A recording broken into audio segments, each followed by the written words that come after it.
que sigas adelante con tu presentación. Muchas gracias, Benito, por darme la oportunidad de mostrar aquí algo de lo que yo he andado por Chile y de lo que hemos conocido y estudiado de este sabio alemán. Esta no es una charla específica sobre desierto florido, es una charla histórico-naturalista y vamos a ir recreando el viaje que él hizo al desierto de Atacama. Bueno, para empezar, ¿quién es Filippi? Digamos, vamos a ir con Filippi al desierto, pero tenemos que saber quién es Filippi, ¿no es cierto? Rudolf Amadou Filippi nació en 1808 en Charlottenburg, cerca de Berlín, hoy día un barrio de la ciudad de Berlín, en una época histórica muy convulsionada, en plenas guerras napoleónicas. Y después viene la restauración absolutista en Europa. Él recibió una excelente educación que terminó recibiéndose de médico en la Universidad de Berlín. En ese entonces eran grandes personalidades, estaba en la Universidad de Berlín y su título de médico está firmado por Hegel, por el filósofo Hegel.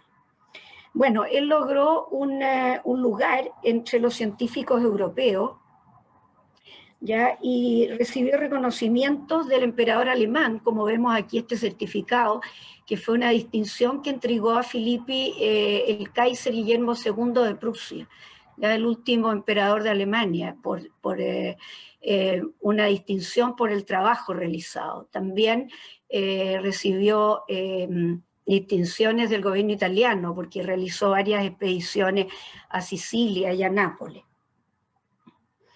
Bueno, él era simpatizante, él era un científico, no un político, pero tenía ideas que simpatizaban con la causa liberal. Y en 1848 en Europa hubo una revolución liberal que desgraciadamente ganaron los absolutistas. Entonces, Rodolfo hacía clase en el Instituto Politécnico en la ciudad de Kassel y tuvo que salir de ahí, ¿ya? Y estaba medio escondido en el campo de un amigo cuando llegó su hermano Bernardo Filippi a Alemania. Bueno, Bernardo Filippi es un personaje también bastante importante en lo que es nuestra historia de Chile. Él había llegado unos buenos años antes a Chile, y había participado en la expedición de la Coleta Ancud, que fue la que tomó posesión del Estrecho de Magallanes para Chile, donde se fundó el Fuerte Bulnes. Eso se cumplieron ayer exactamente 177 años de la epopeya de la Coleta Ancud, que era un pequeño barquito que navegó en invierno por los canales hasta plantar la bandera de Chile en el Estrecho de Magallanes. Bueno, Bernardo Filippi había vuelto a Alemania a buscar colonos, le había encargado el Estado chileno que contactara colonos para el sur de Chile. Por eso vemos aquí una foto de la costanera de Frutillar, la avenida Filippi, hay un cerro en Puerto Varas, en fin, hay muchos lugares que recuerdan a Filippi y se refieren a Bernardo, ¿ya? Que fue uno de los artífices de la colonización alemana. Entonces, Rodolfo se encuentra con Bernardo y Bernardo le dice, bueno, ¿por qué no te vas a Chile? Y Chile en ese entonces era absolutamente el fin del mundo. Pero por otro lado era un campo abierto a la investigación, había muchas cosas nuevas todavía, y eso a Rodolfo le atrae y decide venirse a Chile. Bernardo había comprado un campo cerca de la ciudad de la Unión, un lugar que se llama San Juan, todavía existe a la salida de la ciudad de la Unión, en este momento es un campo de una empresa forestal. Y entonces Rudolf se viene a Chile, llega en diciembre de 1851, viene con una carta de recomendación de Alexander von Humboldt, ya que está inscrita en esta piedra, este monumento Humboldt, que está en el parque al frente del Museo Natural, la Quinta Normal. Y la carta dice, recomiendo a la particular benevolencia al conductor de estas líneas, el doctor Rudolf Amandus Filippi, tan distinguido ya por la gran variedad de sus conocimientos en todas las ramas de historia natural, como por su excelente carácter moral, célebre en Europa por obras importantes. tengo el más vivo interés en el éxito de su viaje y en la prosperidad de su digna familia. Bueno, a poco de llegar al campo San Juan, es nombrado rector del Liceo de Valdivia en 1852. Y el Estado chileno, cuando supo de la llegada de este científico, lo llama a Santiago para que se haga cargo de la dirección del Museo Nacional de Historia Natural en 1853. Aquí vemos el Fundo San Juan. Esto, Filippi realizó muchos dibujos, ya que varios los vamos a ver durante el transcurso de la charla. Este es el Fundo San Juan en las cercanías de la actual Ciudad de la Unión, dibujado en 1873. Bueno, ahora entramos al tema que nos convoca, que es el desierto. Bueno, el desierto en esos entonces era llamado el despoblado de Atacama, y se encontraba desde Copiapó hacia el norte. Había sido habitado y recorrido por los pueblos prehispánicos, a pesar de que es el desierto más árido del mundo. Hay sectores donde no han caído 1 milímetro de agua nunca, digamos, pero los pueblos originarios sabían moverse por él, ¿ya? Había circulación, iban de la cordillera a la costa, había relaciones comerciales. Diego de Almagro fue el primero de los, cuando ya llegaron los conquistadores españoles, en cruzar el desierto en 1536, cuando volvió de vuelta a Perú después de su fracasado intento de instalarse en Chile. Valdivia lo recorre en 1540, cuando viene hacia Chile. Bueno, años después, siglos después, Darwin, en una excursión a la laguna Negro Francisco, en la cordillera de Copiapó, dice: el desierto de Atacama constituye una barrera más infranqueable que el mar más terrible. Bueno, hasta ese entonces, la época ya de fines de la colonia y del Chile independiente, había sido recorrido por cateadores principalmente, buscando exploradores que buscaban riqueza. Pero este país que se está recién consolidando necesita conocer el territorio, ¿ya? Y sus recursos, sus posibles recursos. Entonces el gobierno del presidente Montt, por un decreto del 10 de noviembre de 1853, encarga a Filippi la primera expedición científica al desierto de Atacama. Bueno, en este viaje, ahora vamos a iniciar el viaje, vamos a recorrer con él siguiendo los pasos de su diario. El viaje probablemente tal empieza en Copiapó, en Caldera, vamos a ver, él va hacia Copiapó, después vuelve a Caldera y aquí va a recorrer hacia el norte, hasta Chañaral, Pan de Azúcar, Taltal y Caleta del Cobre. Ahí se embarca y llega hasta Mejillones. Posteriormente va a cruzar el desierto por el interior hasta la ciudad de Atacama la Grande, actualmente San Pedro de Atacama, y va a volver hacia Copiapó por el camino del Inca, o sea, por la precordillera, por la cordillera y la precordillera, para terminar su viaje en Copiapó. Bueno, él buscó toda la información disponible sobre el desierto y encontró cosas muy vagas, noticias muy vagas. Le pasaron un mapa manuscrito hecho por un señor Navarrete, pero era absolutamente inexacto. Había ríos donde no los había, en fin, no le sirvió de nada, digamos. Él contrata a un ingeniero llamado Guillermo Döll y a 2 ayudantes con los que parte. Y le cuesta encontrar y necesita comprar algunos instrumentos, como un barómetro de sifón, un sincrómetro de August, en fin, un sextante, un horizonte artificial y un cronómetro de buque, que dice después que no le sirvió de nada, y un barómetro aneroide que se le quebró en el cruce del desierto. Así que los medios fueron bastante pobres, digamos, el Estado le dio muy poco dinero también para realizar todo esto. ¿Ya? Y compra víveres y los útiles necesarios para el viaje en Valparaíso. El gobierno le pone a su disposición el bergantín goleta Janiqueo, que vemos aquí, que era un pequeño barquito que servía en la marina chilena. Y él zarpa de Valparaíso en este barquito el 22 de noviembre de 1853. ¿Ya? Ahí vemos una pintura de lo que era Valparaíso un poquito después, en la segunda mitad del siglo XIX, hecha por el pintor inglés Thomas Summerskill. Bueno, el primer lugar donde él se baja, donde recala, es el puerto de Coquimbo. Su viaje oficial empieza en Copiapó, pero la goleta Jaime Quío traía a 2 presos que tenía que entregar al juzgado de La Serena. Por lo tanto, hacen escala ahí. Entonces, Filippi se baja, obviamente, y aprovecha inmediatamente de recorrer y de herborizar en la zona. Entonces recorre una loma que hay granítica, que es la que separa Coquimbo de la Herradura, de la bahía de la Herradura. Esta foto que vemos aquí un poquito más al sur es en la zona de Totoralillo, ¿ya? Pero el hábitat es más o menos el mismo.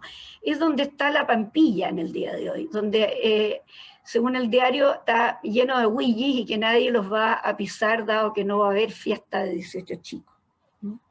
Bueno, él ahí aprovecha obviamente de colectar plantas, su ojo científico está siempre, digamos, a punto de descubrir todo lo que sea posible. Bueno, como paréntesis, los nombres de las especies que cita Filippi, yo los actualicé, están actualizados al catálogo de las plantas vasculares de Chile, publicado por la Universidad de Concepción el año pasado. Las fotografías que les voy a mostrar, tanto más, todas en lugares cercanos a donde él las menciona.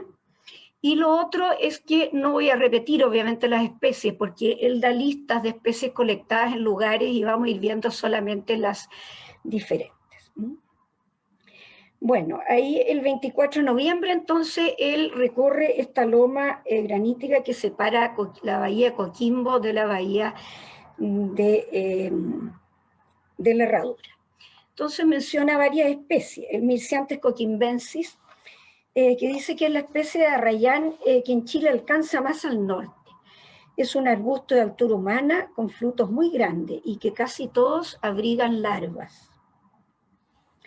La Porlieria chilensis, ya que tenemos aquí, el guayacán de los chilenos, que algunos confunden con el que se cría en la Guayana.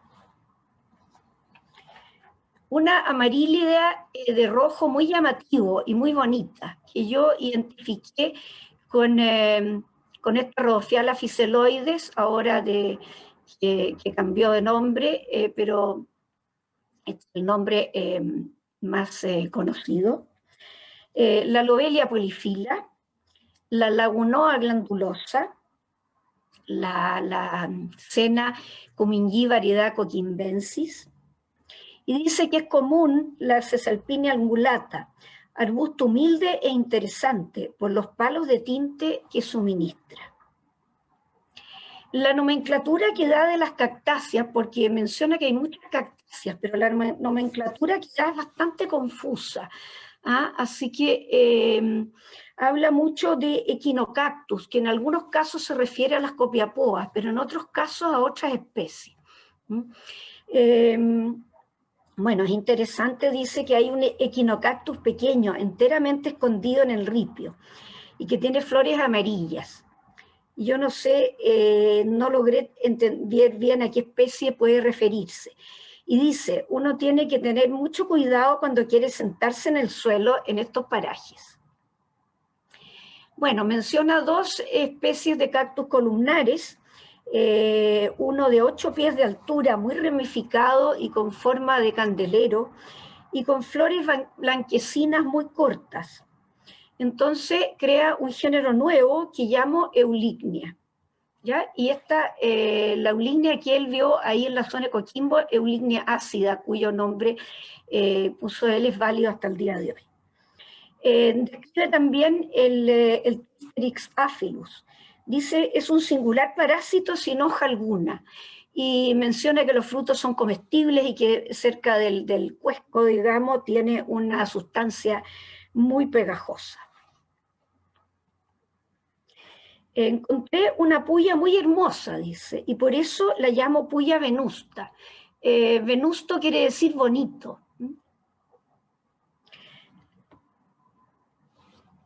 Y aquí me voy a permitir leerles un trozo a propósito de la litrea cáustica. Dice el litre o liti. Debo observar que no conozco ningún caso que compruebe las cualidades dañinas que Molina y muchos otros autores le atribuyen, y es muy cierto que no tiene nada de cáustico.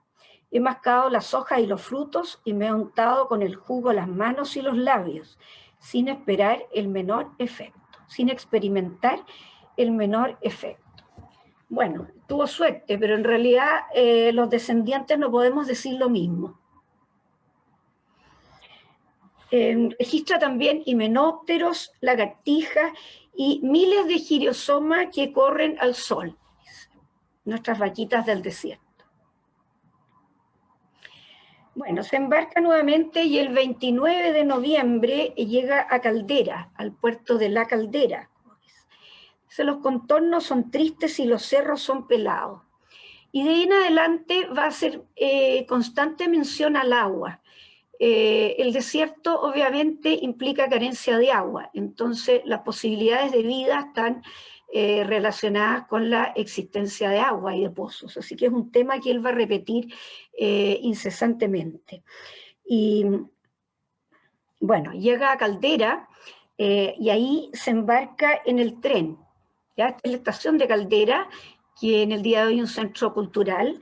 Hay que recordar que el tren se había inaugurado 2 años antes, en diciembre de 1851, y el tren de Caldera a Copiapó fue el primer ferrocarril de Chile y el tercero en América.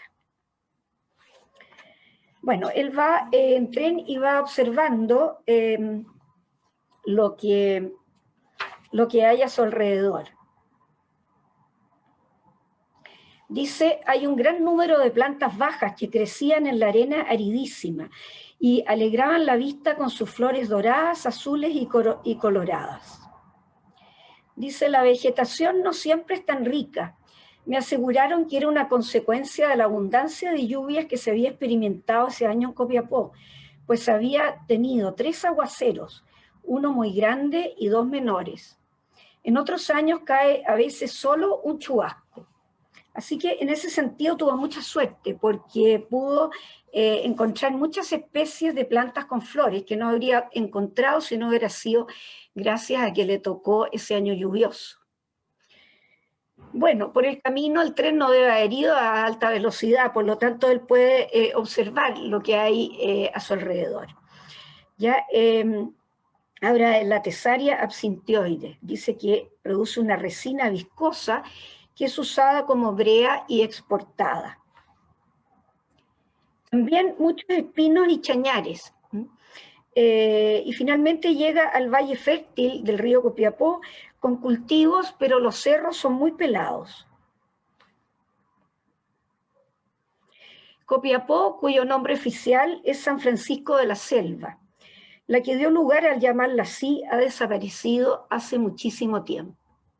Esta es la estación de Copiapó en el día de hoy y esta es la locomotora Copiapó, que es la del tren que viajó Filippi del primer ferrocarril que hubo en Chile. Bueno, ¿cuál fue el objetivo de ir a Copiapó? Él necesitaba más información sobre el desierto y necesitaba completar lo que dice los aprestos para el viaje. Ahí tenemos un dibujo de la plaza de Copiapó, de San Francisco de la Selva, hecho por Filippi en 1853, y la fotografía de la iglesia, que sigue siendo la misma, digamos, tal cual, en el día de hoy. Bueno, ahí contrata al cateador y minero, don Diego de Almeida.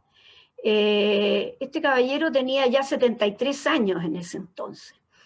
Y Filippi lo describe así, dice, desde su juventud era minero, cateador y administrador. Ganó todo su dinero en este rubro, su fantasía estaba viva, igual que un jovencito. Día y noche soñó con minas ricas, cuales deberían existir en el desierto, y en su mente tenía el segundo Potosí en este desierto. Sin embargo, más adelante en el libro dice, respecto a Almeida. No fue posible obtener de él noticias de la configuración física del desierto, pues nunca se había fijado en ello, solo buscaba vetas de minerales. No me dijo nada de la gran elevación del desierto y del frío que reina allí, tampoco nada de las inmensas lagunas de sal.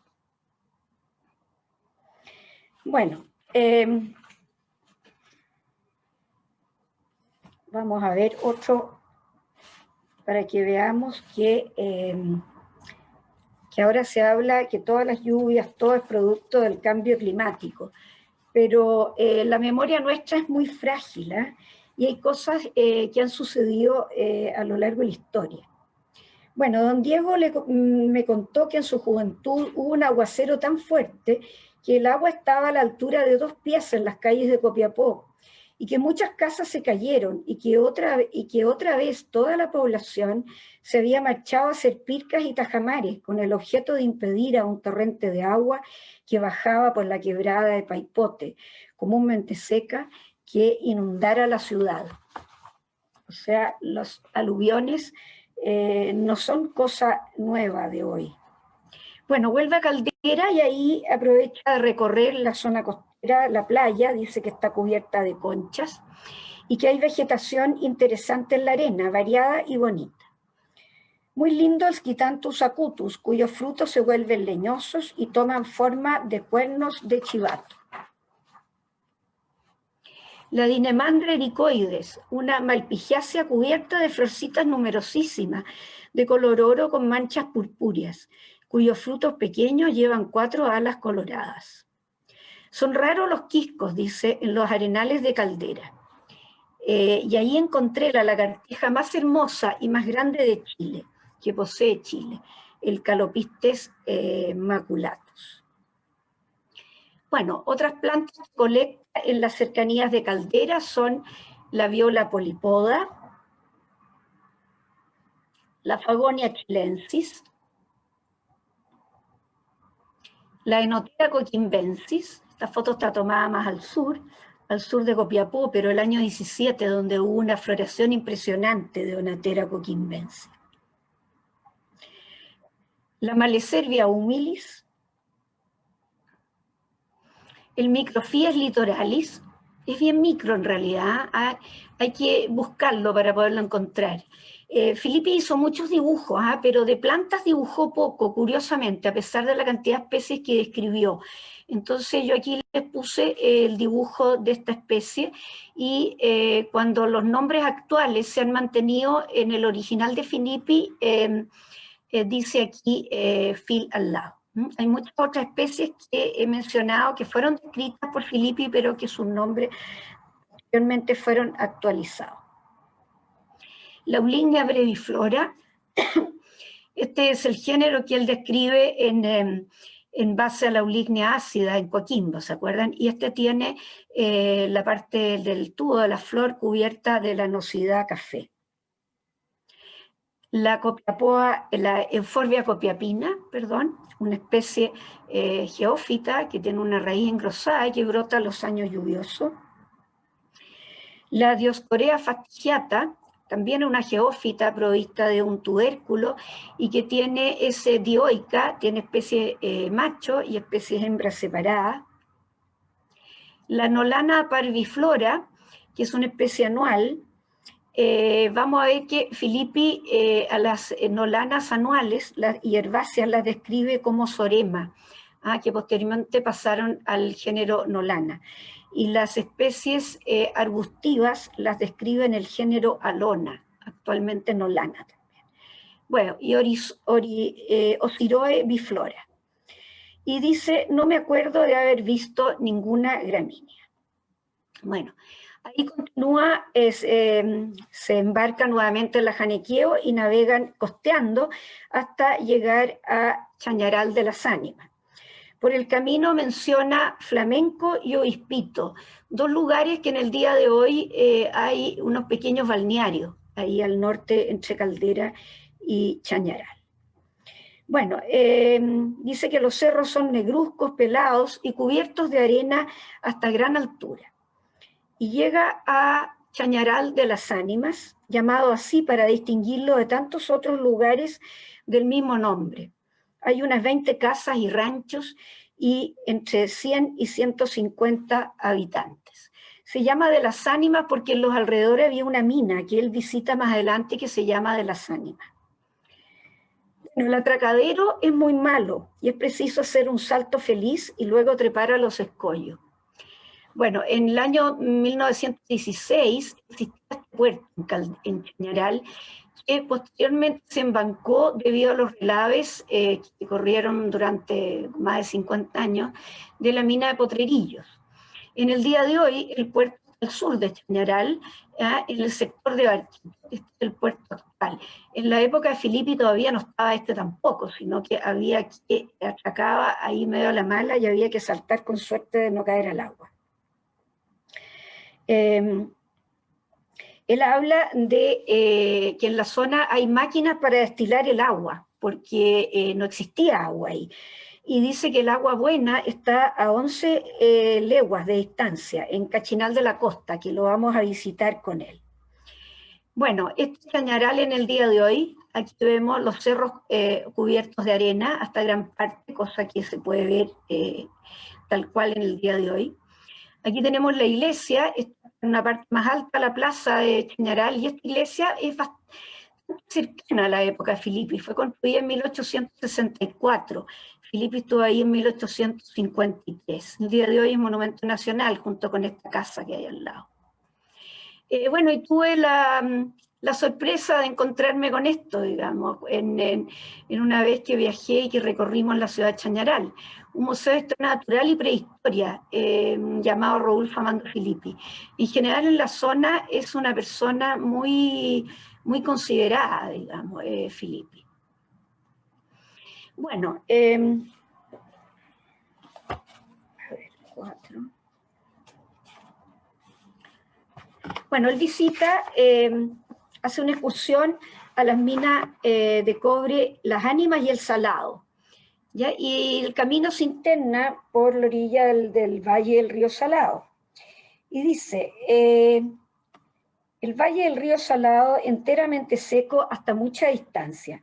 Apenas sucede 2 veces en cada siglo que sus aguas alcancen el mar a consecuencia de fuertes aguaceros, como se verificó en 1848, o sea, solamente 5 años antes que él anduviera por ahí. Bueno, en el 2015, todos recordamos el aluvión que bajó por el río Salado y que destruyó todo lo que encontró a su paso. Bueno, tenemos la memoria muy frágil, ¿ya? Y todas estas construcciones fueron hechas pegadas al cauce del río Salado, ¿no es cierto? Entonces el río bajó y arrasó con todo lo que encontró.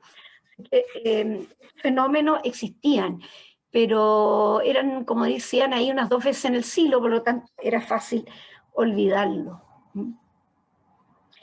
Bueno, algo curioso, dice que en la zona del Salado, en esta mina que va, el pan se amasa con agua de mar. Bueno, recorre también buscando especies de vegetales y colecta el Eremocaris fruticosa, una apiácea, un arbusto, el Diplolepis viridis, un subarbusto semitrepador de la familia las Apocynaceae. Aquí tenemos las flores, viridis quiere decir verde, se fijan, las flores son entre amarillo o verdosa. Poliachirus fuscus, y varias otras especies, como les digo, no las voy a nombrar todas porque habría que repetirlas, y no es la idea. Nuevamente dice, no había ninguna gramínea. Posteriormente encuentra la primera Argilia radiata en flor, y dice es una planta muy bonita que merece ser introducida en nuestros jardines. Tiene una raíz carnosa, blancuzca, del largo de 6 pulgadas y del grosor de 2 pulgadas. No es comestible, siendo muy amarga aún cocida. No se comprende cómo una planta tan pequeña y provista de tan pocas hojas puede tener una raíz tan enorme. El Hippotherium pinifolium, palo de jote. Las hojas son parecidas a las de un pino y las inflorescencias son grandes y moradas. Y ahí él realiza un dibujo de esta especie. Describe mucha Cruxancia pumila, una plantita singular por terminar las divisiones de su cáliz en hojuelas acorazonadas que se vuelven amarillas. En los cerros hay una infinidad de vetas comúnmente negras que cruzan por todas partes y en todas direcciones. Y en esos sectores la vegetación es casi nula. Cerca del mar y entre los peñascos colecta la tetragonia marítima, una especie de la familia de las aizoáceas que tienen las hojas carnosas, reservantes de agua, bastante común hasta el día de hoy. El Peritile emorgi, una especie anual que brota solo en los años lluviosos. El Vacherolimon plumosa, una plumbaginácea que él describe como Statice plumosa, y que la dibuja también. Ahí está el nombre puesto por él, Statice plumosa. Ya tiene unas florcitas muy pequeñas que yo no he logrado hasta ahora distinguir. Bueno, él va en una expedición científica, no es específicamente un botánico, él es un naturalista. Y en ese entonces la visión que había de la naturaleza era global, por lo tanto él hace colecciones de conchas, de pájaros, de lagartijas, de plantas, de minerales, ¿ya? Y ahí comenta que los marinos le cazaron 2 aves para su colección, entre ellas la perdiz de mar, el Numenius fepus, que en el día de hoy llamamos zarapito común. ¿Ya? Esta foto está tomada en la playa en Antofagasta, así que relativamente cerca. Y el pilpilén, ¿ya? El pilpilén común, el Hematopus palliatus, que en ese entonces tenía el mismo nombre que hoy. Bueno, el día 17 de diciembre parte por tierra hasta Taltal o Juncal, ¿ya? En mula. Parte por tierra en mula. Todos sus recorridos van a ser en mula. Ya el camino de Chañaral a Taltal va por la costa y dice que la vegetación es bastante rica. Describe el Oxalis gigantea, cuya cáscara sirve para curtir las redes. No he logrado entender mucho a qué se refiere, pero ese fue su comentario. La Euphorbia lactiflua. Dice, tiene una cubierta de corteza carnosa que deja salir a la menor lesión un chorro de leche blanca y cáustica. Ahí sí es cáustica, no como la litrea. Por esta razón los indígenas la llamaron lechera.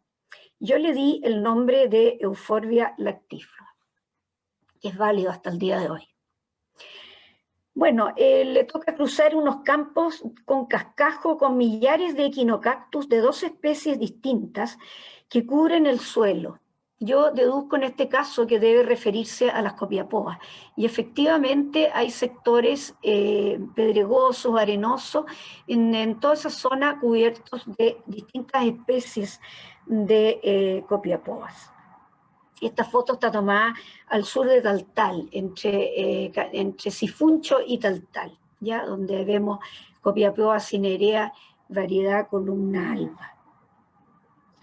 El entre medio habla de las estrellas doradas de Quietantera glabrata.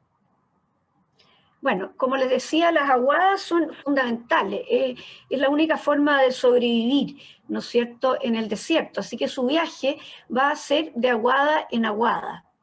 A veces no puede detenerse mucho en algún lugar que a él le parezca interesante, porque es necesario llegar a pernoctar a la siguiente aguada. Hay que darles de comer y de beber a las mulas, no solo el agua que necesitan para ello. Bueno, el sendero abandona la costa y se interna por las quebradas. Y aquí llegamos al actual Parque Nacional Pan de Azúcar. Y llega a la aguada de Cachinal de la Costa.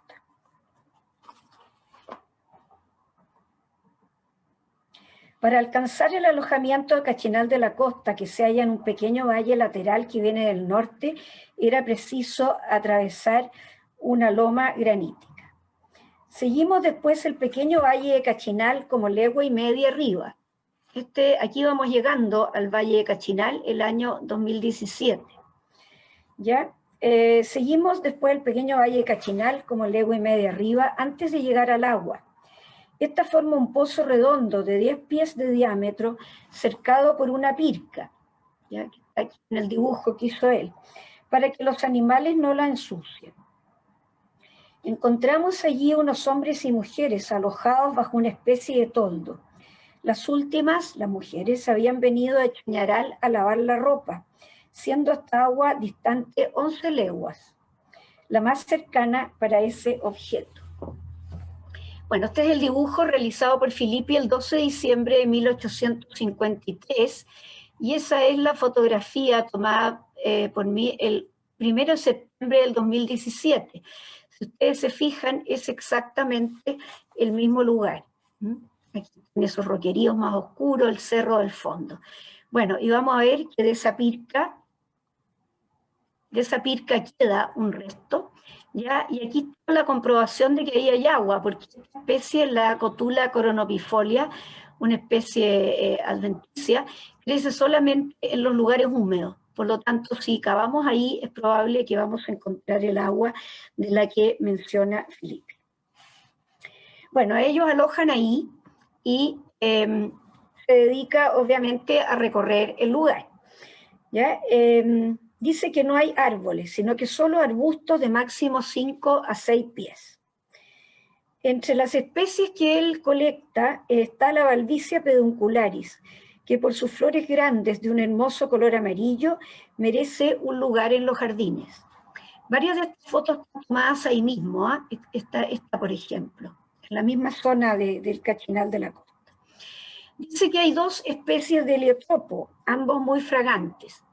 El Heliotropon lineaefolium, que es muy bajo y con flores anaranjadas, y el Heliotropon pycnophyllum, de flores de color morado. Otras especies son el Oxyphilum mulicinum, un arbusto de hojas picantes, cosa que efectivamente se puede comprobar. Aquí está el dibujo de él, Oxyphilum mulicinum, cuyo nombre es válido hasta el día de hoy. Aquí vemos las hojas que son coriáceas y terminan en una feroz espina. Entre las plantas más hermosas coloco a Astromeria violacea. En realidad tenía bastante razón. Otra es la Mateusia encana, de la familia de las brasicáceas, ya con flores parecidas al lelí que nosotros cultivamos. El Senecio almeidae, ya, que él se lo dedicó a su compañero de viaje, a don Diego Almeida.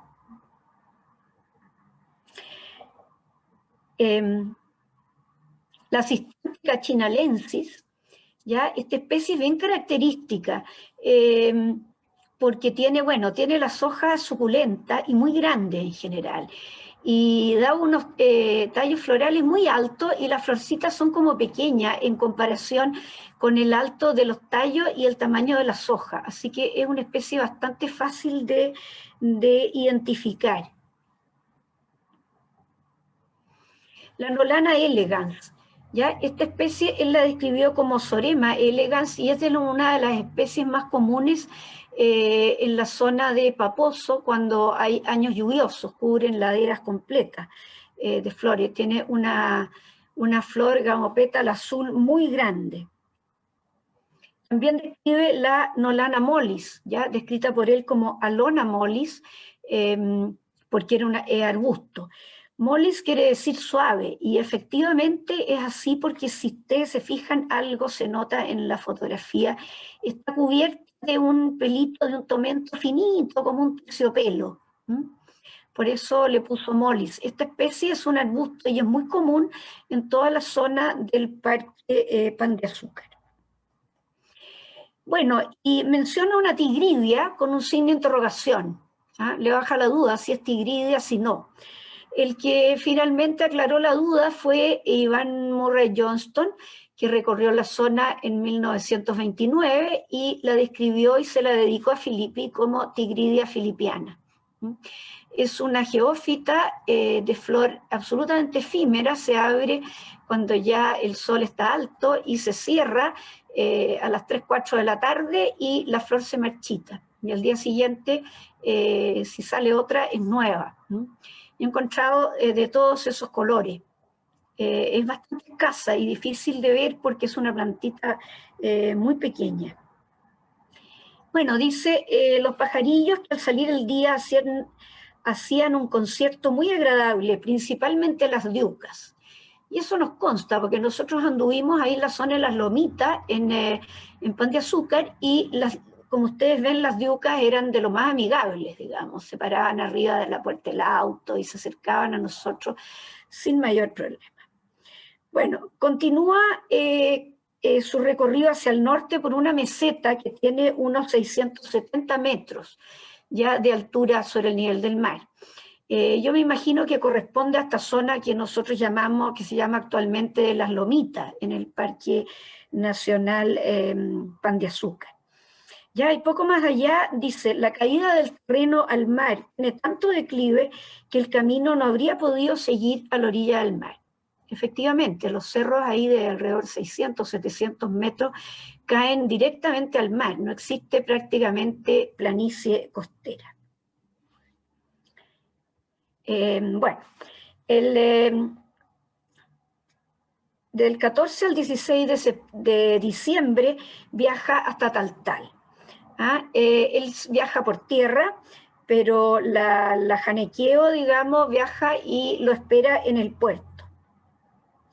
La ciudad de Taltal en ese entonces era un pequeño puerto, no había ciudad mayormente, fue fundada en 1858, o sea, 5 años después por Filippi, fue fundada por José Antonio Moreno, un importante minero de la zona.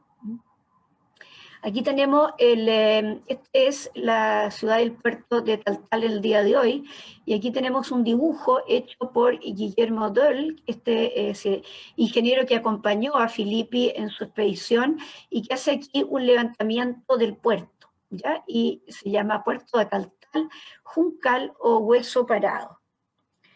Bueno, él ahí va a la goleta y tiene la tristeza de ver que una porción de las plantas recogidas en caldera se habían perdido por efecto del aire húmedo del mar. Se habían podrido su parte de sus colectas, ya, lo que fue bastante trágico, digamos. Bueno, avanza hacia el norte y habla de hay un cerro alto y negro de Hueso Parado, al norte del Valle de Taltal.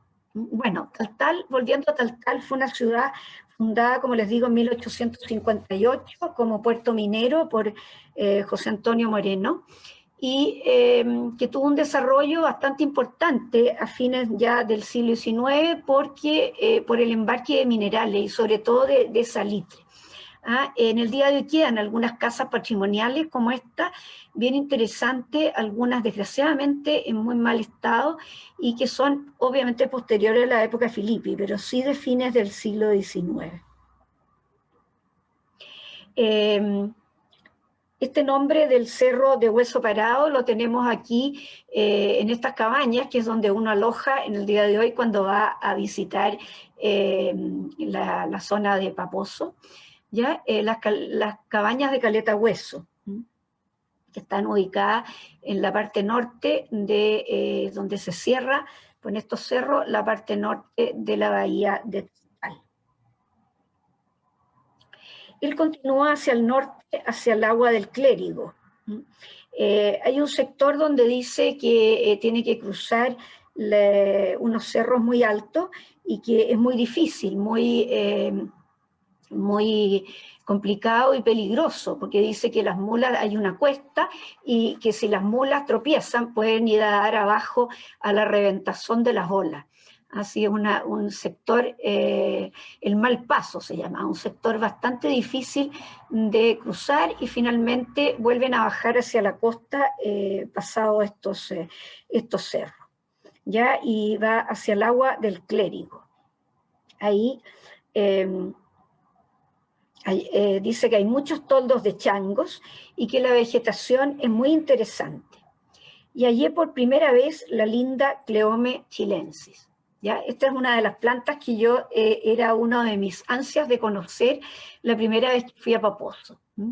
Efectivamente, muy bella, pero tiene un grave problema si la quisiéramos cultivar en los jardines, que tiene un horrible olor que recuerda a la orina del zorro.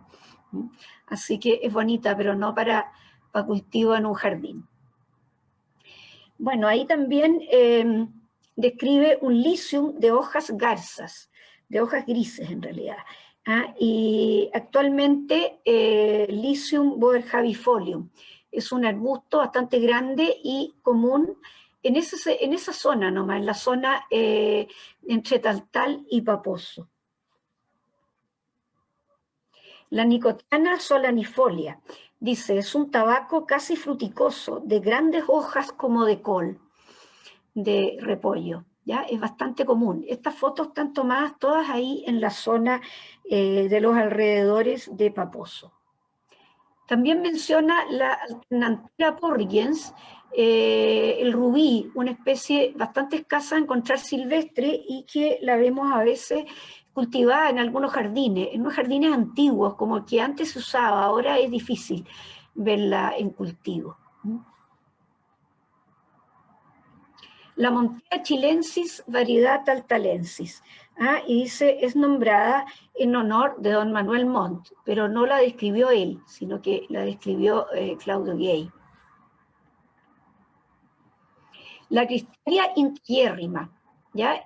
Las cristarias o malvitas, tenemos muchas especies que florecen en la costa del norte chileno, sobre todo los años lluviosos, ¿ya? Las malvitas, y esta es bien especial, integuérrima quiere decir entera, tiene las hojas enteras. Se fijan, la mayoría de las malvitas tienen las hojas muy, muy divididas. Y esta es una especie de flores muy grandes, muy bonita. Ya estas flores como muy delicadas. Bueno, y ahí ya la Mencelia scabra, subespecie atacamensis. Esta es una planta de la familia de las loasas, pero no tiene pelos urticantes, sino que está cubierta de tiene una consistencia como áspera los tallos, pero no es urticante como sus hermanas las loasas.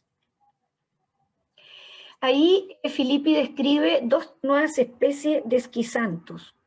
El Schizanthus laetus, o letus, quiere decir alegre, y en realidad está bien puesto el nombre porque es como muy llamativo. Tiene florcitas pequeñas, pero forma grandes matas muy grandes y grandes manchones. Y el otro es Schizanthus lactus. Lactus quiere decir, ¿no es cierto?, blanco, como leche.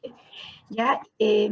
Aquí hay grandes plantas en un sector específico, son muy abundantes cerca de la quebrada Peralito. Aquí tenemos las flores son pequeñitas, más pequeñas que las de otros Schizanthus blancos que tenemos más al sur. La mayoría son blancas, por eso le puso lactus, pero también hay algunos ejemplares de este color lila con mancha, y corresponde a la misma especie.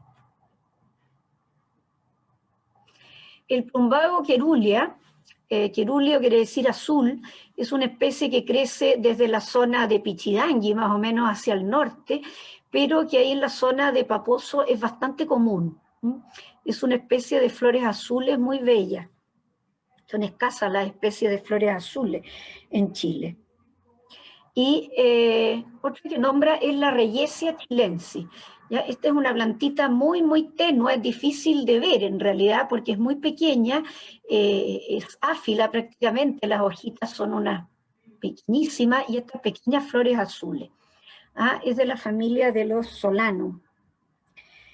Bueno, y dice, muy comunes son dos especies de chaguar, Deuteroconia crisanta, llamada por él Pitcairnia crisanta, y otra que no pude hallar en flor. Bueno, esta Deuteroconia es común, pero las poblaciones están en muy mal estado. Se fijan, esta tiene las hojas con los ápices secos y hay muchas poblaciones muertas. Probablemente en la época Filippi estaban más lozanas. Y esta especie es bien curiosa porque el tallo floral tiene estas pequeñas espigas, ¿ya? En las cuales se bifurca. Las flores son amarillas Por eso que crisanta, crisos quiere decir oro, crisos antos es flor de oro, ¿ya? Y son unas flores muy cerradas, que apenas se abren, se fijan ahí, se asoman a duras penas los estambres. Bueno, y otra especie que dice que no pude hallar en flor y cuyo rizoma carnoso se come. Mi pregunta es, ¿se habrá referido a la Puya boliviensis? Es la otra chaguar que yo he visto en la zona y que me ha sucedido lo mismo que a Filippi. No he podido hallar en flor. A lo más he visto el escapo floral, el espárrago, pero la flor abierta, a pesar de mis 8 o 9 expediciones al lugar, nunca la he visto. Solamente la conozco en fotografía, las flores son amarillas. Es singular que en toda la costa los arbustos y aún los quiscos y sus espinas estén cubiertos de líquenes, lo que proviene sin duda del aire húmedo del mar.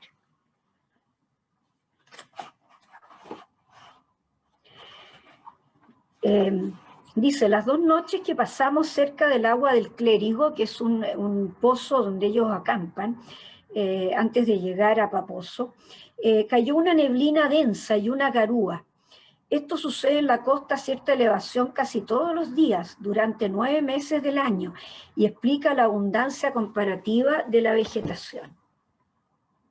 Fijan, esto era muy común, a mí me ha tocado también verlo, es muy común, sobre todo a mediodía se despeja y en la tarde nuevamente viene la nube y se queda ahí hasta la mañana siguiente.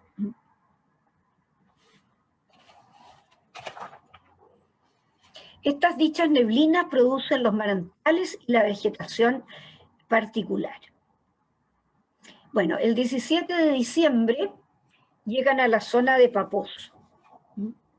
La vegetación de la playa, dice, es muy pobre, hay solo quiscos y chaguares. Efectivamente, toda la zona más cercana a la costa hay muy poca vegetación. Los años lluviosos surgen algunas especies anuales, pero en general hay prácticamente puros quiscos, como dice Felipe. Y hallé una nueva especie de tomate, el Solanum chilense. También menciona que el número de huesos de ballena que se ven en la playa es increíble y numerosísimas conchas. Él ahí elucubra por qué habrá tantos huesos de ballena. Entonces llega a la conclusión de que tienen que ser varazones de ballena a lo largo del tiempo, pero no se explica mucho por qué. ¿Qué razones hay para que las ballenas lleguen ahí? Y dice, no hay un registro de que se explote el aceite de ballena y los productos de ella por los pueblos que ahí acampan. Bueno, media legua al sur de Paposo está el atracadero de botes. En el día de hoy tenemos más que un atracadero de botes, este es el muelle de la caleta Paposo el año 2015. La costa forma ahí un llano ancho y bajo donde hay unos 20 ranchos de changos. Ya los changos eran el pueblo originario prehispánico que habitaba las costas de Chile desde el norte hasta el centro más o menos y que vivían principalmente de la pesca. Aquí tenemos una foto desde la altura del cerro de lo que es el pueblo de Paposo, la caleta de Paposo en el día de hoy. Este es el dibujo que hizo Felipe en 1853. Él explica ahí, no es un pueblo como se cree, sino que es un cortijo, o sea, un campo, digamos, aislado con una pirca que encierra edificios. No es un poblado. Aquí están las pircas y hay un par de construcciones adentro, digamos. Es una hacienda que pertenece a la familia Gallo, que era una familia de mineros de la zona de Copiapó. Cerca de la playa brota debajo una piedra un manantial bastante abundante, de agua un poco salobre. Como les digo, él repite y analiza siempre el tema del agua, que es fundamental ahí en el desierto. Esta casa que vemos acá es ruina, tomada el año 2015, cada vez que he ido está en mayor estado de ruina. Curiosamente tiene un techo de tejuela de madera, ¿ya? era la casa del almirante Latorre. Se supone que él heredó este campo por parte de su señora, ¿ya? Y que fue construida en 1858, o sea, no muy después, no muy posterior a la estadía de Filippi. Desgraciadamente es una casa patrimonial, pero está en un estado lamentable. Bueno, cerca acampaban unos indios de Atacama que habían recogido una cantidad de congrios secos. Esto demuestra que existía contacto entre las distintas etnias y habitantes de las zonas norte del país. Los atacameños bajaban a la costa a comprar pescado seco, por supuesto, y traían otros productos como por ejemplo la coca. Bueno, desgraciadamente encontraron poco congrio porque la mayoría de los changos se habían ido a trabajar a las minas. Hay que recordar que en esa época empieza un auge importante de la minería en toda la zona, posteriormente el salitre sobre todo. Y Filippi va a servir estos caravanas atacameños porque con ellos va a cruzar posteriormente el desierto. Bueno, menciona el congrio y dice, es una fuente de riqueza para esta gente, pero no pertenece al género conger, sino él lo llama Genipterus nigricans, Filippi, pero en el día de hoy mantiene el género, pero no la especie, ahora se llama Genipterus chilensis, nuestro exquisito congrio colorado y que en el día de hoy sigue siendo una de las riquezas de la zona. Llegan muchas camionetas ahí, camiones a comprar la pesca. Bueno, el 20 de diciembre él se queda varios días ahí en la zona de Paposo porque es muy interesante y se dedica a recorrer. Y el 20 de diciembre va a visitar el Cajón del Guanillo, por el cual conduce el camino de Paposo hacia el interior del desierto.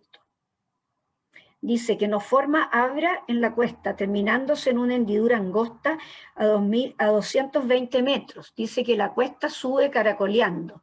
En el día de hoy la cuesta no es bastante fácil de subir, son unas curvas muy anchas, ya, y el camino está pavimentado, porque efectivamente, como dice Filippi, por ahí conduce el camino de Paposo hacia el interior, ahí conduce el camino desde Paposo a Antofagasta, ya pasando por el observatorio de Paranal arriba. Este es el portezuelo, dice, hay un portezuelo, en el día de hoy hay una ermita de la Virgen ahí, con muchas flores, en fin, y placas y cosas, y después el camino baja un poco, y se llega al agua de Perales. Bueno, no sé si alguno de ustedes recuerda, en el día de hoy el Cajón del Guanillo se llama Quebrada de Guanillo o Quebrada de Paposo.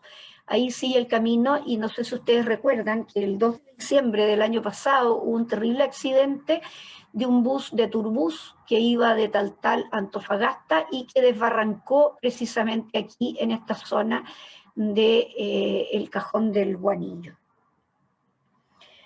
Bueno, pasado el portezuelo se baja al agua de Perales, a 234 metros sobre el nivel del mar. Es una pequeña ciénaga que riega 3 higueras y unos 20 perales. Existe una pirca medio caída, un durazno y unas tunas. Bueno, esto es lo que se llama la quebrada Peralito en el día de hoy, y ahí tenemos la pirca, que podemos suponer que es la misma que había en la época de Filippi, que fue reconstruida. Ahí al fondo vemos otra, y ahí están los perales. Aquí tenemos unos perales, son perales muy, muy añosos, que esta foto está tomada el año 2011, en fin de septiembre están floreciendo, hay algunos que están muertos, otros que están floreciendo, y que no sería raro que fueran algunos de los 20 perales que le tocó ver a Filippi. Continúa, en los cerros inmediatos crecía una soralea de hojas pinnadas y flores del más hermoso azul. Esta especie, descrita como Soralea suria por Filippi, fue cambiada de género posteriormente por Carlos Raige, a Dalea azuria. Ya es una planta en serio peligro de extinción. De los ejemplares están todos contabilizados, tienen una latita con el número, cada planta, ¿ya? Y son poquísimas las que hay. Lo que sí es que en el banco de semillas de línea de Vicuña tienen semillas y las han reproducido. Y efectivamente tiene un color del más hermoso azul, como dice Filippi. Bueno, en los cerros cercanos, en medio de la niebla, dice, colectó la Rhodophylla laeta, cambiada en el día de hoy por Nicolás García a Popozoa laeta. Recuerden, laeta quiere decir alegre, y en realidad es una ñañuca gigante de color rosado intenso. Colecta también la Sena paposana, es una alcaparra bastante pequeñita, de hojas relativamente peludas, y que una de sus características especiales respecto a otras senas es que en cada par de hojuelas tiene una glándula, son glándulas nectaríferas. En general la mayoría de las senas tienen una nomás, en el primer par de hojas, esta tiene en todos, ¿ya? Tiene unas flores muy grandes, comparada con el tamaño de la planta. Dice que subiendo los cerros disminuye la vegetación. Ahí encuentra la Hoffmannsella prostrata y un oxalis que forma pequeños céspedes semiglobosos, el Oxalis caesia. Posteriormente, un arbusto muy interesante,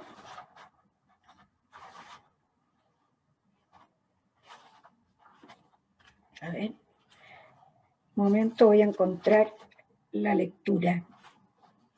Un arbusto muy interesante, muy ramificado, con hojas de consistencia como paño y flores blancuzcas. La Huidobria fruticosa, este es de la familia de las loasa, y efectivamente cuando uno va subiendo por las cuestas es de las últimas especies que uno encuentra. En general ya se va acabando la vegetación y ahí encontramos esta especie. Bueno, él tiene este dibujo y que dice que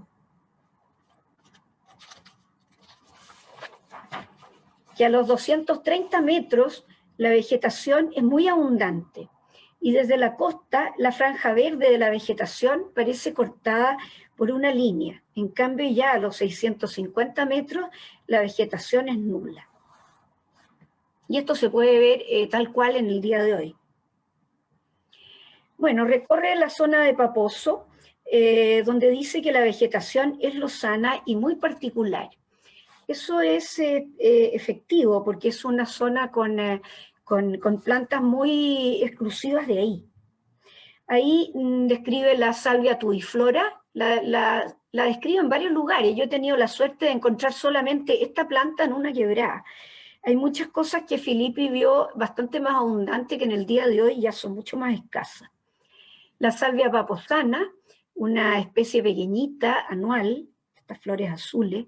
La calceolaria paposana, una de las 60 y tantas especies de calceolaria que hay en Chile, es un arbusto. El Crotón chilensis, la palagua concina, y habla de la mostaza negra, la brásica nigra. Imagínense, esto era en 1853, y dice: introducida sin duda por casualidad, porque es una especie europea, pues es planta de Europa. Se ha multiplicado de tal modo en esta región que es actualmente la planta predominante y que forma una franja amarilla en los cerros. O sea, las plantas introducidas ya en ese entonces había algunas que se estaban convirtiendo en plaga. Bueno, aquí tiene algo bien curioso que habla de la Conanthera campanulata. Ya, efectivamente, la Conanthera campanulata está descrita hasta la primera región, creo. Pero yo debo confesar que en mis recorridos nunca la he visto. Así que esta foto está tomada bastante más al sur, en la cuarta región. Bueno, él la llama la Cumingia campanulata. Lleva el nombre de papita del campo y sus bulbos se comen. recién cocidos son muy buenos, pero al cabo de unos días se vuelven amargos. Son blancos, sólidos y planos por debajo, semiglobosos por encima, envueltos en una membrana fibrosa, morena y que tiene casi 1 pulgada de diámetro. Cuando florecen ya no tienen hojas y solo un pedúnculo que lleva media docena de flores azules acampanadas. La misma planta es común cerca de Santiago, lo que eso sí que me consta. Bueno, ahí empieza el viaje continúan hacia el norte y va a llegar hasta la Caleta del Cobre. El primer lugar donde él menciona es la quebrada del Médano, donde alojan, Médano quiere decir duna, y las dunas están más cerca de la orilla del mar.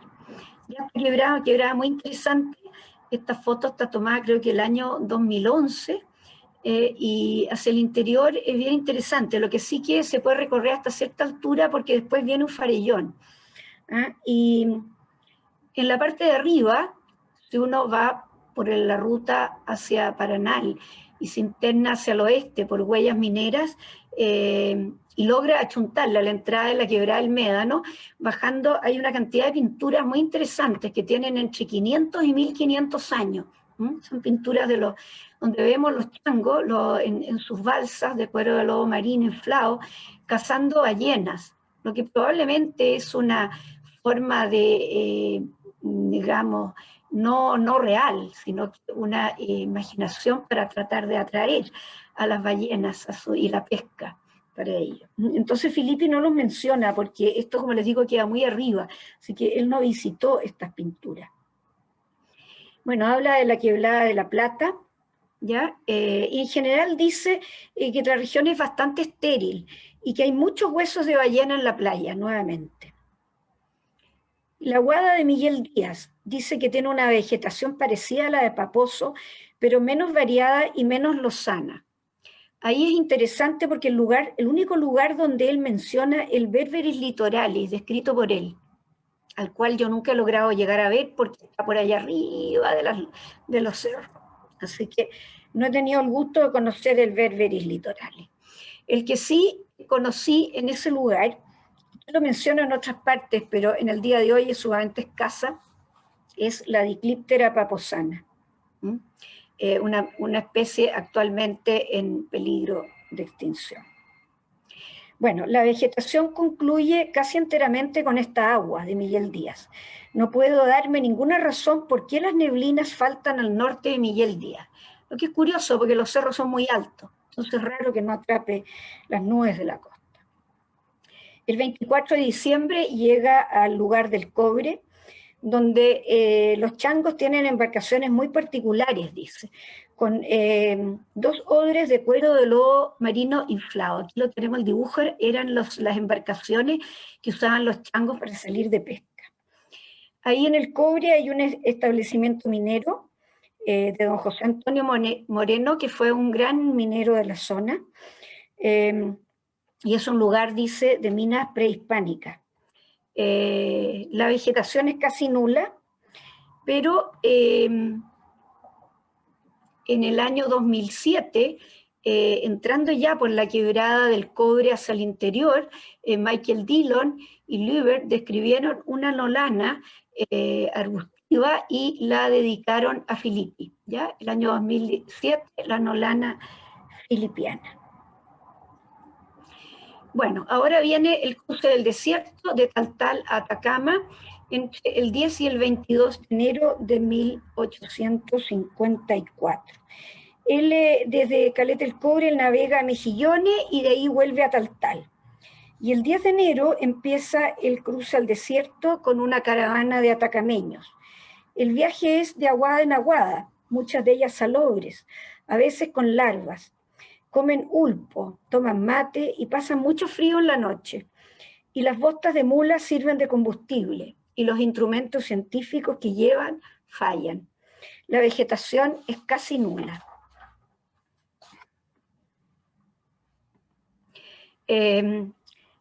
Llegando al sur del Salar de Atacama, un lugar que se llama Tilopozo, ahí menciona estos flamencos que son muy curiosos, la parina grande porque carecen de pulgar, y él lo describe como Phenicoparrus andinus, ¿ya? La parina grande, y que dice, anidan en lagunas elevadas y en diciembre se venden sus huevos en las plazas de Atacama. Bueno, el 22 de enero llega a Atacama la Grande, en el día de hoy San Pedro de Atacama. Ya este es el dibujo hecho por Filippi y esta es la fotografía de la iglesia en el día de hoy. En ese entonces, por alguna razón, carecía de torre, en 1854. El 30 de enero, la vuelta al sur va a ser parte por el Camino del Inca. El Camino del Inca va por la cordillera, entre 2.500, 3.500 metros. En esa zona se llama precordillera. Y por ahí va a volver hasta Copiapó. Ya el 30 de enero parte rumbo a Copiapó por el Camino del Inca, va a pasar al pie del volcán Yuyayaco, visita el pueblo de Toconao, el oasis de Peine, y va describiendo algunas plantas por el camino. Ya como es precordillera hay algo más de vegetación, aunque muy escasa. El pingo pingo, la fedra americana, el Echinopsis atacamensis, que dice suministra madera para hacer puertas y otros, y el señor Carrasquilla tuvo la bondad de traer un ejemplar de él, pero llegó enteramente podrido a Santiago. Y son re grandes, así que acarrear esto le debe haber salido fácil. Aquí hay una nolana que menciona que es bien curioso porque la mayoría de las nolanas crecen más abajo, cerca del mar. Bueno, la Desmia atacamensis, que no tiene hojas y que las estípulas, dice, son muy grandes, así que parecen hojas. La Cristalia andícola y la Junelia brioides, escrita por él como verbena brioides. Ya en el día de hoy pasó al género Junelia. Bueno, finalmente visita el oasis de Chañaral Bajo, donde descansa un tiempo. Entonces dice, solo el que ha pasado por privaciones semejantes puede apreciar el gozo que sentimos al encontrarnos con esos productos de la civilización. Eso se refiere con el pan. Él echa mucho de menos el pan, y el único lugar donde había comido pan antes era en la Caleta del Cobre, el resto era ulpo, harina tostada con grasa y sal. Y recordemos que él es un europeo que ha llegado hace 2 años a Chile recién. Bueno, continúa hacia el sur. Aquí menciona un par de especies, Rhopalostigma microphyllum, descrito por él en el día de hoy, Frodus microphyllus, de la familia de las solanáceas. Y otra solanácea, la Salpiglosis spinescens. Y ahí llega hasta Puquíos. Puquíos quiere, perdón, primero va a visitar la mina de Tres Puntas. El 24 de febrero visita la mina de Tres Puntas, que era una mina importante que se había trabajado desde la época prehispánica, mina de oro, de plata, en fin, parece que de varios minerales. ¿Ya? Y ahí él hace toda una descripción de los mineros y de la vida en ese lugar, lo que es bien interesante, porque debo agregar que en su diario no solo habló de plantas, sino que de las condiciones geológicas, de la gente, en fin, él describió todo lo que le tocó conocer. Bueno, el 26 de febrero llega a Copiapó. Previamente, el 25 llegan a un lugar que se llama Puquíos. Puquíos quiere decir aguada, ¿ya? Y dice que es una aguada con 2 fondas edificadas de tapias. En el día de hoy esto es lo que queda de Puquíos, ¿ya? Este es un sendero, un derrotero patrimonial, y esto es lo que queda de Puquíos. Y finalmente, por la quebrada de San Andrés y la quebrada de Paipote, llega a Copiapó, después de 96 días de viaje. ¿Ya? Bueno, ahora vamos, a modo de conclusiones, vamos a ver cuáles fueron los aportes de Filippi a la ciencia en Chile. El cruce al desierto de Atacama fue un primer intento serio para explorar este desierto en forma científica. ya que antes, como les decía, bueno, era conocido para los pueblos originarios, pero ya con posterioridad solamente algunos cateadores y buscadores de minas se habían aventurado en él. Él tuvo escasos medios, pero pudo aportar una información súper valiosa sobre la biodiversidad, la conformación geológica, los derroteros, las huellas, la realidad social, cultural y económica de sus habitantes. ¿Ya? Y todo esto queda publicado en este informe que él hace para el Estado, publicado en Alemania en 1860, en Halle, una edición en español y una edición en alemán. Bueno, como les digo, este viaje fue el primer intento serio por explorar científicamente el desierto. Después le siguieron una serie de otros, obviamente, pero fue el primero. Este libro, que en el día de hoy es muy difícil de encontrar, fue reeditado en el año 2008 por la Cámara Chilena de la Construcción, la Biblioteca Nacional, la Universidad Católica y Fundación Filippi. Fue reeditado este viaje al desierto de Atacama, pero se agotó a corto andar, digamos. En todo caso, al que le interese leerlo, está el PDF en el sitio fundacionfilippi.cl. Bueno, se le debe como obras de él, se le debe la consolidación del Museo Nacional de Historia Natural, creado por Claudio Gay en 1830. Filippi lo dirige desde 1853 hasta 1897. Estaba las colecciones hacinadas en un par de salas y él consigue este edificio que fue construido para la exposición internacional de 1875. Entonces, al año siguiente, él consigue este edificio, instala ahí el museo. Este es el salón central y esta es la ballena, que se pensó mucho tiempo que era una ballena azul, pero en realidad corresponde al esqueleto de una ballena sei o un rocual que él instaló en el hall central. Y hay una copucha que se corre, pero que no se sabe cuán cierto sea, que él instaló esto aquí, dado que la alta sociedad le gustaba hacer fiestas aquí, entonces reuniones sociales. Entonces él instala esta ballena, con lo cual ya es imposible realizar bailes ahí en el salón principal del museo. Y aquí tenemos algunos instrumentos de su gabinete, bastante simple, como ustedes ven, comparado con los del día de hoy, pero así todo hizo una labor científica impresionante. Bueno, el Museo Natural le debe su consolidación y en la entrada hay este gran medallón que lo recuerda. Bueno, describió 3.720 especies de plantas. También describió moluscos, ratones, pájaros, conchas, en fin, muchas otras cosas, pero lo que más nos convoca son las plantas. De estas 3.720 en el día de hoy son válidas alrededor de 1.200. ¿Por qué digo válidas? Porque la taxonomía es la ciencia más dinámica que conozco, entonces todos los días cambia. Pero esto corresponde entre un 20 y un 24% al total de la flora de Chile. O sea, nadie, ningún científico ha hecho una labor equivalente a la de él. Esta especie es como bien ícono, ¿no es cierto? Es del desierto también, pero no de la zona que recorrió Filippi, y él la describió como Leontoquiro Valley en 1873. Publicado en los anales de la Universidad de Chile, en el número 43. Dice, debe ser bastante común cerca de Huasco, Carrizal y en otras partes de la provincia de Atacama. Y el primer ejemplar lo debo al señor Javier Ovalle, por eso le puso Ovalle.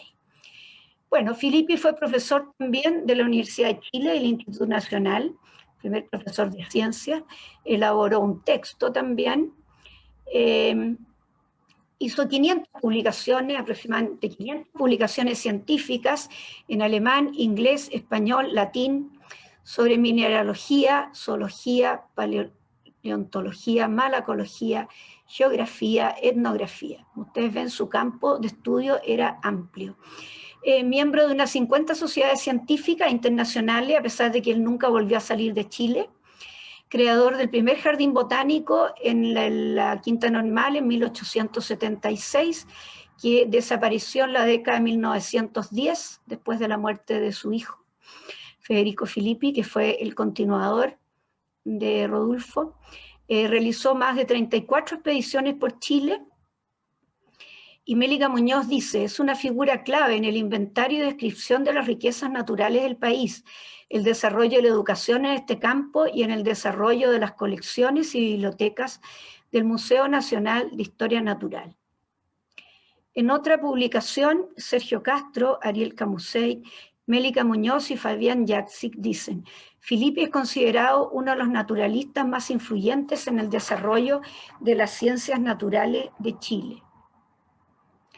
Y finalmente, el reconocimiento europeo llega de mano de Charles Darwin, a quien el 3 de abril de 1882, poco antes de morir, le escribió, ¿cuánto más sabemos ahora de la historia natural de Chile de lo que se sabía en aquellos años cuando visité su magnífico país? Y cuánto de este mayor conocimiento el mundo se lo debe a usted. Darwin falleció poco tiempo después. En cambio, Filippi fue mucho más longevo. Falleció en 1904. ¿Ya? Aquí tenemos una bibliografía. Y eso sería, Benito. Estamos listos. Muchas gracias, María Teresa, por esta muy bonita y sin duda muy interesante charla. No solamente por esa cantidad de especies nortinas que muchas veces no conocemos ni los géneros muchas veces, así que muy bonito verlas como con ese grado de definición, tan bonitas fotos también. Sino que también del contexto, de la época, la geografía, muy bonito eso, porque efectivamente un poco esa zona costera de Chile norte es bastante un poco un patio trasero de Chile, que está lejos de las grandes ciudades un poco, entonces es difícil de conocerlo más en detalle, entonces es muy interesante verlo no solamente desde la paisaje, sino las aguadas que hay un poco más adentro de la costa y todo. Así que muchas gracias por esta recapitulación del trabajo tremendo que hizo Felipe, y como dices tú, no solamente con la flora, que no es poco, sino con todo otro grupo de animales y otros aspectos también. Como dices, en esa época eran súper amplio espectro los naturalistas. Primero, debido a que alguien preguntó como en el año, ¿podría recapitular un poco cuáles fueron como las fechas quizás de inicio y término de este periplo de Felipe aquí en el norte? La partida creo que es el 10 de noviembre de 1853 y él retorna a Copiapó, ahí parte en barco desde Valparaíso, y el retorno a Copiapó, o sea, el fin oficial ya de la expedición, es el 26 de febrero de 1854, o sea, le tomó los meses de verano. Perfecto. Aquí Jimena Cruzat pregunta, ¿a tu juicio lo que él vio, el paisaje, es muy diferente al actual? Hola Jimena. Yo diría que en parte sí, porque se ha ido aridizando. Además, las cabras, en fin, él habla de los pastoras changos que tienen cabras. En el día de hoy deben ser los descendientes de los changos, pero hay muchas cabras. Se han instalado pequeños balnearios, si uno quiere, caseríos. Y también yo creo que llueve menos. Me da la impresión de que las lluvias son menos comunes. Entonces la vegetación ha ido disminuyendo, o sea, muchas de las especies que él menciona en varios lugares, como por ejemplo la salvia tubiflora, que la menciona en varios lugares, yo la encontré solamente en un lugar y una sola planta, digamos, o dos. Y a Paposo no conozco todo, pero he estado como 9 veces. Entonces, efectivamente se ha ido aridizando y la vegetación ha ido siendo afectada no solo por la sequía, sino que por la acción antrópica, digamos, y las cabras. Gracias. Enrique Zamora pregunta, ¿existe algún libro de las expediciones de Felipe? Qué interesante su exploración. Saludos. Efectivamente existe este libro. Este es el libro original, digamos, y que para comprarlo es imposible, pero en las bibliotecas puede estar. Y fue reeditado por varias instituciones en esta colección que se llama Biblioteca Fundamentos de los Constructores de Chile, ya en el año 2008. ¿Ya? Este libro también se agotó porque la edición quedó corta, digamos. Entonces, en el día de hoy lo pueden encontrar, está en PDF en varios sitios y específicamente en el de fundacionfilippi.cl, ahí lo pueden bajar.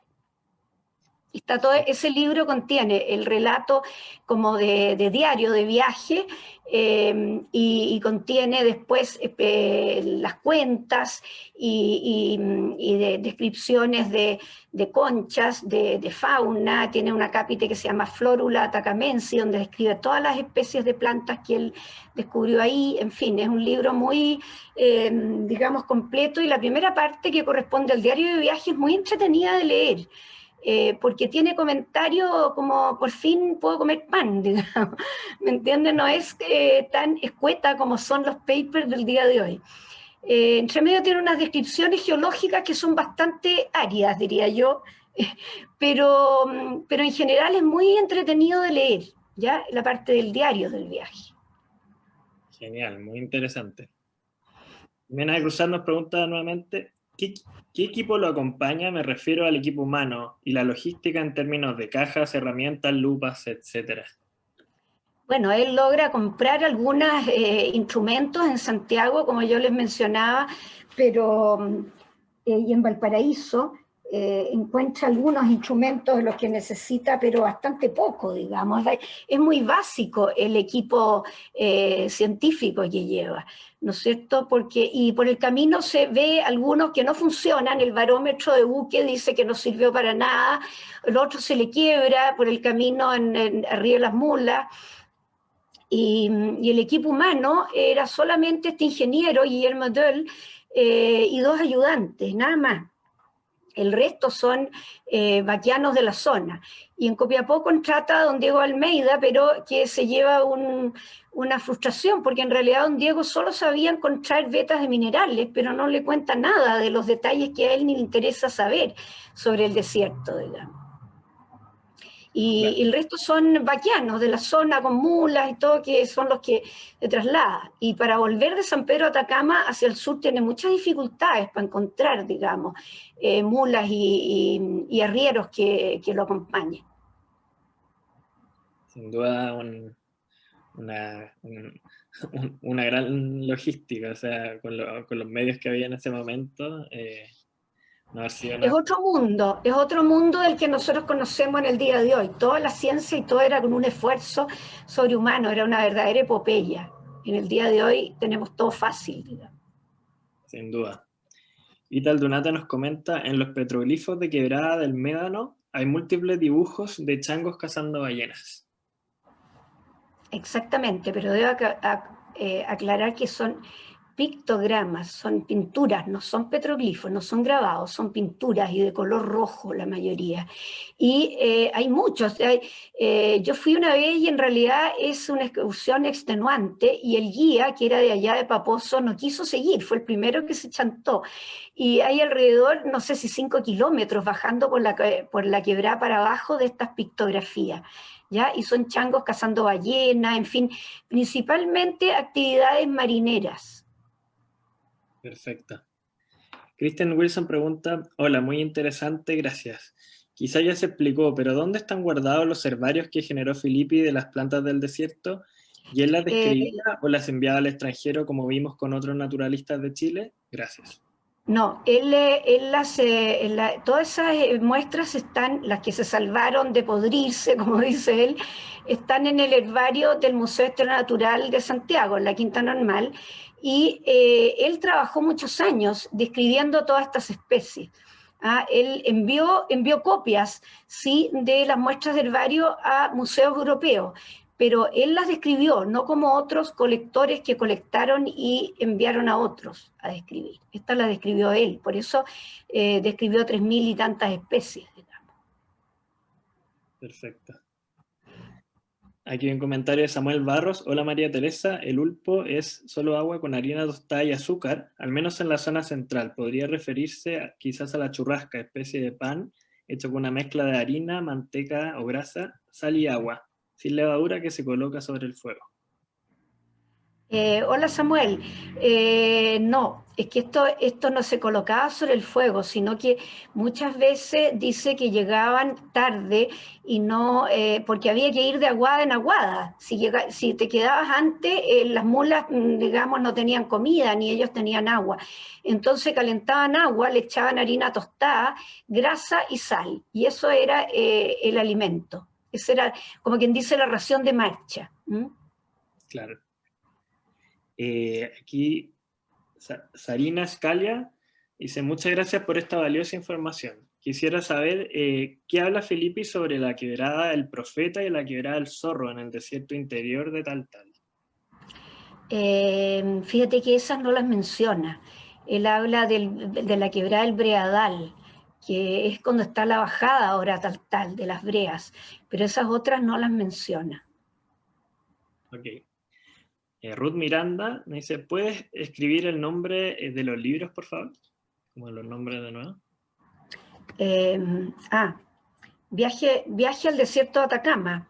Ese, la primera parte de aquí el título, Viaje al desierto de Atacama. Ese es el nombre del libro. ¿Mm? Perfecto. Alex nos dice, agradecer enormemente por esta charla y su gran conocimiento compartido también en nuestro grupo de flores silvestres de Chile. Usted ha continuado su legado y ha bautizado más especies como Filippi, lo cual me parece muy noble y enaltece su trabajo. Como paisajista me llama mucho la atención cómo él menciona plantas que vale la pena en un lugar, que como que vale la pena su lugar en los jardines. ¿Hoy usted, después de tantos años, ve cumplido ese deseo? De ver las plantas esas cultivadas en jardines, no, porque por ejemplo la argilia que vemos ahí, él la menciona la balbicia, esa sí, yo la vi que en algún momento la vendían en un vivero en la zona de Chihualoco, al norte de Pichidangui, esa especie la vendían, no la he visto yo con mis ojos cultivada, yo creo que tienen que funcionar en jardines más bien del centro norte. ¿Mm? Así que pienso que hay mucho todavía por hacer en ese tema de domesticar especies nuestras para cultivar en los jardines. Exacto, además muy interesante ese comentario venido desde el siglo XIX. Que ganas de Sí, que su ha como ganado ese tiempo y ha tenido un poco sí, estas especies conservadas como muy cerca de sus hábitats naturales, pero en los patios de las personas. Sin duda, de bueno, las casas. ahí está la tarea también que hemos tratado de impulsar nosotros desde Propaganda Tías. Sí, pues Robert, ahí tienen ustedes harta pega. así es. Roberto Hirose dice, ¿hay alguna otra expedición que haya hecho la misma ruta, pero en alguna estación diferente del año? Porque es probable que haya otros géneros en floración.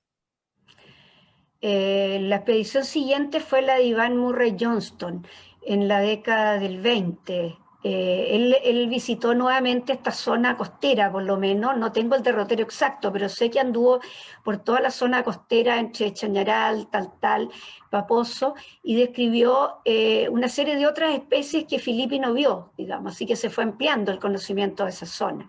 Hay que aclarar que en toda esta zona costera que recorrió Filipe, la zona del oasis más llamativo y todavía en el día de hoy es la zona de Paposo, que es donde hay mayor concentración de especies. Como te digo, Johnston lo recorrió con posterioridad y describió muchas más especies. ¿Ya? Y él fue el que le dedicó a Filipe la tigridia, que no sé por qué en el libro de Filipe sale tigridia con un signo de interrogación. A él le baja la duda si corresponde a ese género y Johnston se la dedicó a él posteriormente, cuando la colectó ahí en la zona de Pan de Azúcar, digamos. Perfecto. Y tengo una consulta respecto a esa anécdota que comentas sobre esta brásica que está en todas partes. ¿Tú pudiste ver alguna brásica introducida en esos cerros? Fíjate que no lo recuerdo y mirando las fotos no. Así que por lo menos en el grado de abundancia en que la vio Filippi de ninguna manera, en ninguno de los años que yo he ido. A lo mejor sí estaba entre medio de las otras, pero como era introducida, no la coticé. ¿Me entiendes? Puede ser esa una de las razones. O sea, no creo que haya desaparecido la zona, pero no me tocó ver lo que comenta Filippi de los cerros enteros amarillos de Brasil. Claro, al menos una buena noticia como aparente desecamiento de la zona, quizás eso puede haber no sido suficiente para esa Claro. técnica introducida. Y aquí nos preguntan, muchas gracias por la charla, ¿cuáles podrían ser los aportes a la geología del desierto de Atacama del naturalista en esos años? Nos comenta Rodrigo Rojas de Antofagasta. Mira, él hace muchas descripciones geológicas de componentes, de minerales, del tipo de piedra. No es para nada mi tema, así que yo lo leí, pero no te puedo dar explicaciones más contundentes. Pero él sí hace descripciones muy interesantes, digamos, y muy completas de la geología de la zona, de todo lo que va recorriendo, digamos, desde que parte de Taltal hacia el interior hasta San Pedro y después de San Pedro a Copiapó por la precordillera, digamos, por el camino del Inca. Claro. Y visita muchas faenas mineras. Claro, que era lo que había. Y que Visitó una mina que era bien importante en ese entonces que se llamaba San Bartolo, que estaba muy cerca de San Pedro de Atacama. Y después visita la mina de las Ánimas y el Salado, cerca de Chañaral, la mina, el mineral de Tres Puntas, que queda cerca del pueblo actual de Inca de Oro. Ese dice que es un mineral que se explotaba desde antes de la llegada de los españoles. Sacaba oro, dice, y plata. Así que menciona muchas descripciones geológicas y muchas minas. Claro, súper interesante. Bueno, ahí estamos con las preguntas y siendo que esto tiene un componente geográfico no menor, interesante mencionar que también nos saludaron de varias partes como, bueno, además de Santiago, Puerto Guadal, Concepción, La Cruz, Chillán, La Ligua, Catapilco, de Calama, Wow. Rancagua y también de San Martín de los Andes. Así que muy entretenido que estos rincones también para conocerlos desde toda la geografía de Chile y al otro lado la cordillera también. Así que, bueno, vuelvo a darte las gracias, María Teresa, por esta interesantísima charla, por el tremendo aporte que hizo Rodolfo Amando Filippi. Así que recordamos que ya estamos finalizando un poco, todavía nos quedan en este ciclo de charla en lo que va de septiembre. Si no me equivoco, nos quedan al menos 2 charlas más, que son el próximo jueves y el próximo martes. Así que muchas gracias por esta interesantísima charla, por todos estos datos. Y déjame invitar a la gente que siga interesada, que bueno, si está el libro accesible por internet, ahí puede informarse más. Así que... Muchas gracias, Benito, y también por esta posibilidad de mostrar este trabajo de este científico. Sí, aquí salió una última pregunta de Claudia Bello. ¿Sí? ¿Usted tiene algún curso naturalista de flora nativa? Sí, yo hice durante 10 años clase flora nativa en el Jardín Botánico Chagual y ahora por motivos de la pandemia hago clases online de flora nativa, ¿ya? Y de hecho en poco tiempo más voy a dar el curso de flora nativa del norte de Chile. Mi correo está aquí abajo por si me quieren escribir. Eso. Y ahí está el sitio web de Fundación Filippi, donde hay hartas cosas interesantes, libros, artículos, tenemos un catálogo fotográfico de especies chilenas, en fin. Estamos tratando de hacer como fundación un aporte.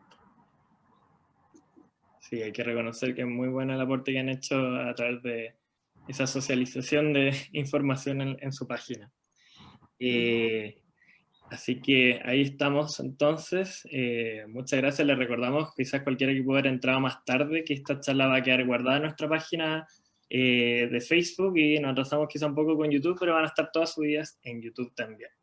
Así que muchas gracias, María Teresa, que esté muy bien. Gracias a ti, Benito, No y a Propaga Nativa. Los felicito. Muchas gracias, que estén todos muy bien.